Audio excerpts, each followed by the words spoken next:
What that means is, you say you really love, but are you prepared to sacrifice for them?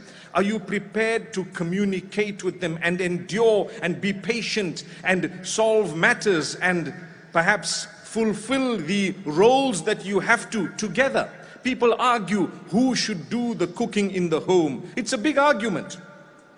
And you have those who say, no, it's the woman. And some others say, no, it's the man. No, it's you. No, it's me. Well, if neither wants to do it, let's go hungry. How's that? Subhanallah. Then when your belly begins to rumble, you decide to get to the kitchen yourself and do something on your own. Do you know something about food? I will tell you something amazing.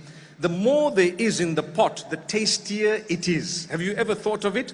When you have a pot and you've cooked for 20 to 40 people, the taste is different from when you cook for one person alone. That's probably one of the gifts of the Almighty upon us. My brothers, my sisters, let me tell you who is supposed to cook. I think you want to know, right? Both of us need to make sure that the meal is there. We need to make sure that we've come to an understanding. I can't say you need to do it and she can't say I need to do it. Both of us need to get together and ensure that this comes to being. Otherwise we will go hungry. MashaAllah.